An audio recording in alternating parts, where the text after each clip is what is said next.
Maintenant, à la culture, avec notre invité Kamel Bahajdi Ladaili, écrivain, acteur, humoriste, agent immobilier. Je me suis arrêtée là parce que c'est multicasquette avec Kamel. Donc aujourd'hui, Kamel, vous venez nous parler de votre livre « La richesse du pauvre » aux éditions Mincet. Donc bonjour Kamel déjà. Bonjour à toutes. Bonjour. Alors ce livre, « La richesse du pauvre », déjà... le titre en lui-même, il est un peu paradoxal. Pourquoi ce titre, La richesse du pauvre? Depuis tout à l'heure, c'est vrai qu'on parlait de l'association de notre ami et qui œuvre et qui fait beaucoup de choses pour énormément de gens. Et au début, je voulais écrire un livre, mais je savais pas pourquoi je voulais l'écrire. Ouais. Donc j'ai commencé, j'ai arrêté, je me suis posé la question pourquoi, j'ai pas trouvé la réponse et j'ai mis 7 ans à l'écrire. D'accord. J'ai mis 7 ans à l'écrire parce qu'au début... je trouve que c'était un peu mégalo, mais ça me dérange pas parce que j'ai un côté de moi qui est comme ça. Et j'ai pas réussi à continuer à écrire. Et il a fallu que je me pose une question. Et dès que j'ai eu la réponse, j'ai pu enchaîner. C'est pour qui je voulais l'écrire. Ouais. Et quand j'ai capté en vérité que j'ai voulu l'écrire pour le petit garçon que moi j'étais avant, là après ça s'est enchaîné. Parce qu'aujourd'hui, en étant plus grand, je peux lui dire que... Parce que moi, de base, donc je suis un enfant né en France d'origine marocaine, cet enfant, bon, classique, famille pauvre, tout ce qu'on veut, pareil. Et en vérité, là, tout à l'heure, on parlait de la guerre en Syrie, mais même en France, il y a une espèce de guerre sociale. Ouais. C'est-à-dire que tu nais, t'es là, tu sais pas où... Tu sais, t'es entre deux mondes, tu parles arabe chez toi, t'arrives à l'école, moi j'ai pas été à la maternelle, j'ai redoublé le CP, t'es dans un environnement, déjà t'as un décalage avec les autres parce que t'as pas d'argent, et t'essaies de trouver ta place dans tout ça, et c'est très compliqué. Et que ce soit l'école, que ce soit la société, ou que ce soit même ma famille, on m'a toujours dit, ça n'arrivera pas. Ouais. Toujours. On vous a rabaissé. Tout le temps. Mais c'est même, quand t'es petit et que tu vis dedans, tu te sens pas rabaissé, c'est la norme. Ouais. Ça devient normal. C'est normal, donc tu dis, bon, t'es nul, tu vas pas arriver, t'as pas de chance, t'as pas d'argent, t'as pas ci, t'as pas ça. Et tu peux commencer à te cacher derrière ça. Sauf que grâce à Dieu, moi j'ai toujours eu une petite voix dans ma tête qui m'a dit, c'est pas vrai. C'est pas vrai, c'est pas que tu vas te venger, mais c'était un peu ça. Ouais. Donc j'ai toujours eu cette voix-là, et moi de base j'ai aucun talent. Je sais pas chanter, je sais pas danser, le sport, j'en faisais pas quand j'étais petit, l'école j'avais rien. Le seul, on va dire, petit talent que j'ai eu, je pense que c'est la curiosité. J'ai toujours essayé de me dire, tiens, je vais essayer. Alors que même mes parents me disaient, mais non, mais va t'asseoir, mieux que toi ils ont pas réussi, t'es nul. Et l'école pareil, hein. L'école m'a dit, t'auras jamais ton bac, t'auras jamais ci, t'auras jamais ça. Et j'ai toujours eu une petite voix qui m'a dit, essaie. Et à force d'essayer, tu fais, tu rates. Et rater aujourd'hui, c'est une bonne chose, c'est bénéfique. C'est une expérience. Non, c'est extraordinaire, il faut rater. Ouais. Et aujourd'hui, l'échec ici, il est vécu comme quelque chose de négatif. Ouais. Alors que c'est quelque chose d'extrêmement positif. Et pourquoi je l'appelais la richesse du pauvre? C'est parce qu'en vérité, quand tu n'as rien, en vérité, tu es libéré de perdre ce que tu n'as pas. Vu que tu n'as rien, tu es libre de pouvoir essayer. Et si ça marche pas, au pire, tu retombes là où tu étais. Ouais. Donc tu t'amuses et tu commences au début à inventer des choses dans ta tête, à espérer pouvoir faire ci, faire ça, et puis à force de te le répéter, tu dis, je vais essayer, t'as quoi à perdre? Rien, on y va, et si tu perds tout, tu reviens là où t'étais, et c'est pas la mort. Ouais. Et après ça s'enchaînait. Donc c'est un cheminement que j'ai eu tout petit, et je me suis dit, je vais essayer de faire ça. Et la boxe, j'avais commencé avec la boxe, c'était on va dire ma première victoire, parce que j'ai grandi, et puis je me suis dit, tiens, je vais essayer, et c'était plus aussi pour... ne plus vivre, tu sais, dans le monde de violence, mais en tant que victime. Donc tu dis, tu vas te défendre, et au début, tu fais ça juste pour avoir confiance en toi, puis tu te rends compte que Dieu t'a donné un corps, des bras, puis qu'à force de faire du sport, tu deviens de plus en plus fort, que tu mets un coup, deux coups, qu'il y a une portée sur ça, plus que la violence, mais tu commences à acquérir un pouvoir, et tu changes dans la société à ce niveau-là. Moi, je vois, quand j'étais champion de France en kickboxing, j'avais des gendarmes dans mon club de boxe. Ils me voyaient dans la rue, ils s'arrêtaient avec leur voiture de gendarmerie, ils me raccompagnaient chez moi. Ils venaient me voir, Il y avait du respect. Alors c'était pas de la peur, c'était du respect. Du respect. Parce qu'on s'était connus dans le domaine du sport, et on a évolué, et maintenant dans une forme de respect. On n'était pas dans le conflit, la bagarre, ou... Bon, je les tapais un peu fort à l'entraînement, mais je limitais pour dire, voilà, on se respecte, il n'y a pas de souci.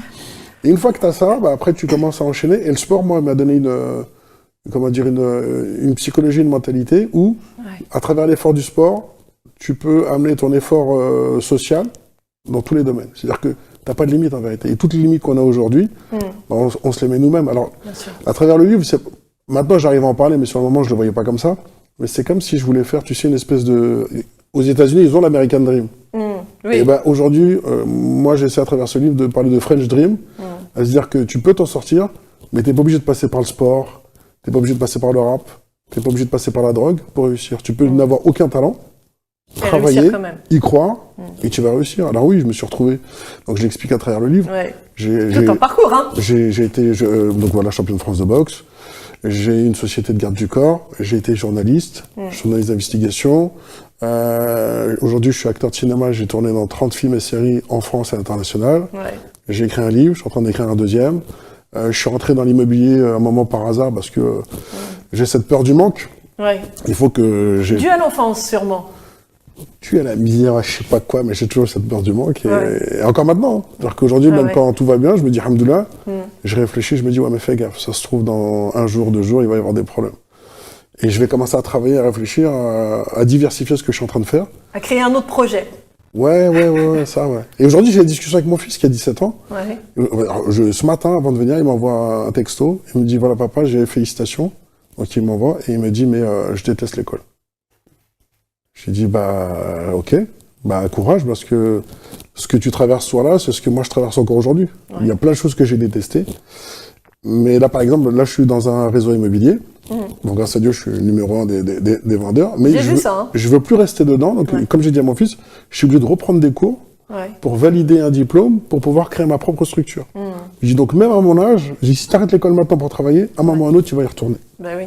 Donc, reste-y le temps que tu peux y rester. Mais pour que ce soit, supportable, il faut que tu aies un projet dès maintenant. Il faut que tu aies un plan, même 2-3 plans. Ça se trouve, le premier va se planter, c'est sûr, mais c'est pas grave. Il faut que tu aies tes plans et tu avances. Ce sera plus supportable que si tu vas comme ça, en naviguant, sans savoir où est-ce que tu vas. Ça va être chaud, il faut que tu aies un plan. C'est ce qui est bien, justement, Kamel, dans votre livre « La richesse du pauvre », parce que vous expliquez votre parcours.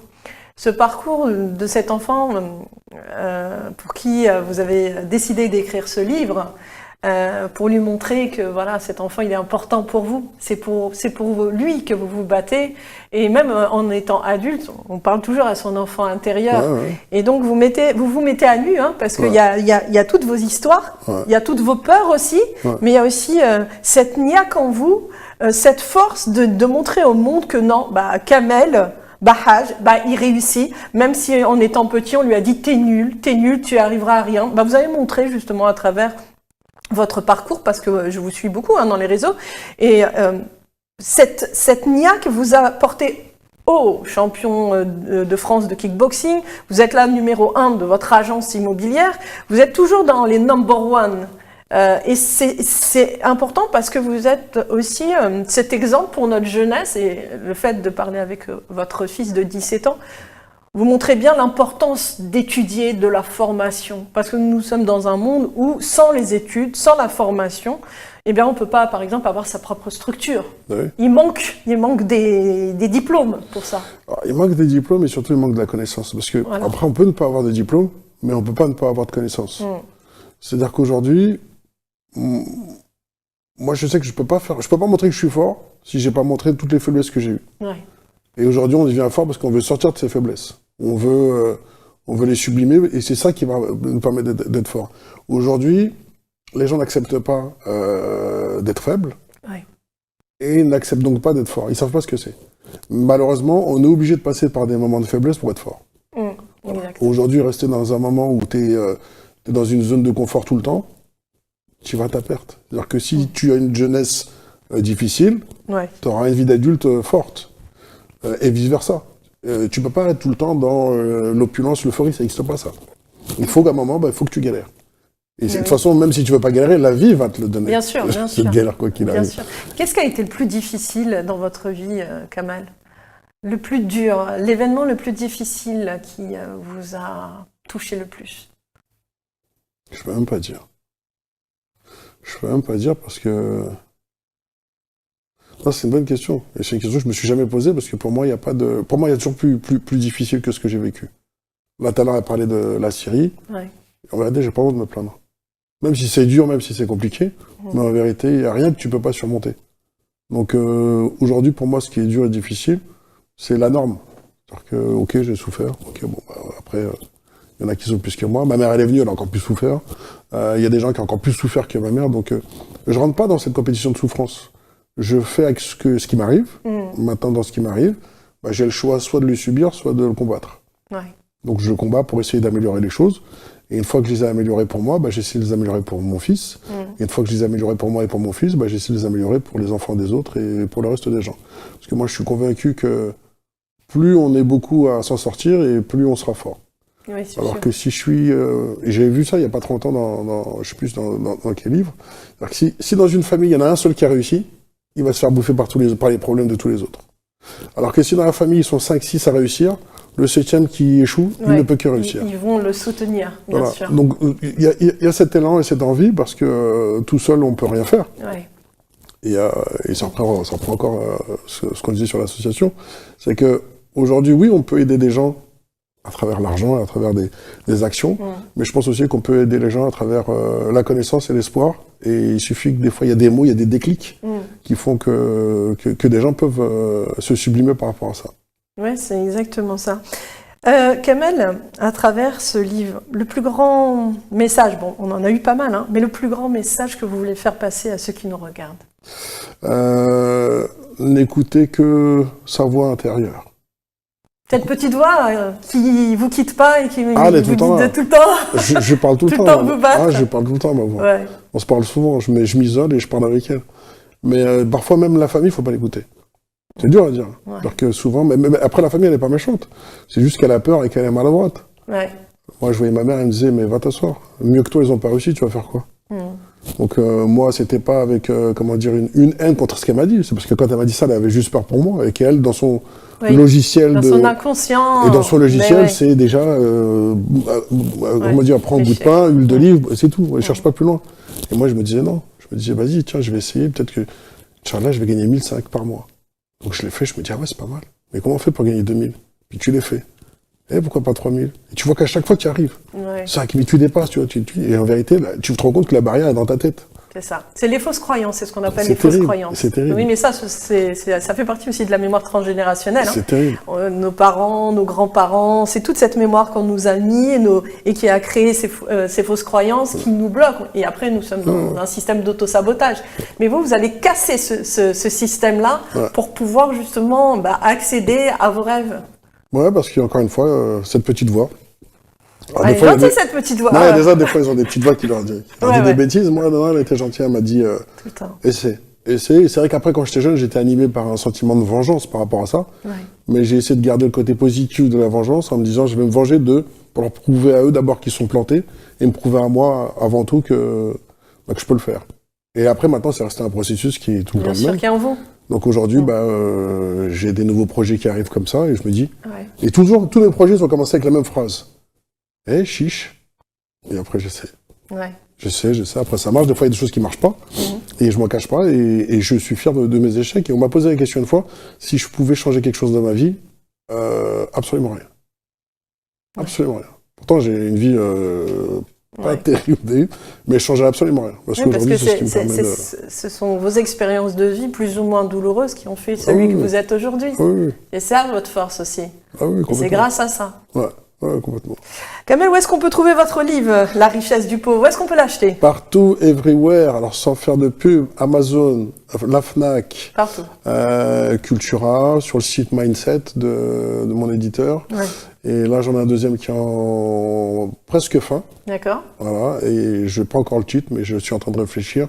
Et je pense que le titre, ça pourrait être Comment l'entrepreneuriat a sauvé ma vie. Ah, c'est pas mal ça aussi, parce qu'on a besoin aussi. Aujourd'hui, il y a de plus en plus de petits entrepreneurs qui s'en sortent pas, et parfois, il y a besoin de clés. Moi, je m'en suis pas spécialement sorti au début. J'ai monté ma première entreprise. Je me suis planté, contrôle fiscal, compte bloqué, tout, la misère. Parce que j'avais pas fait de gestion, j'ai pas pris des cours de compta, j'avais absolument rien. Donc moi j'ai toujours appris, mais dans le négatif. Alors qu'il a fallu qu'elle soit fermée et que j'ai tout perdu pour me dire « Ah, c'est pas comme ça que ça marche. Ah, faut payer la TVA. Ah, le chiffre d'affaires, c'est pas mon argent. » D'accord. Exactement. Et après, on comprend.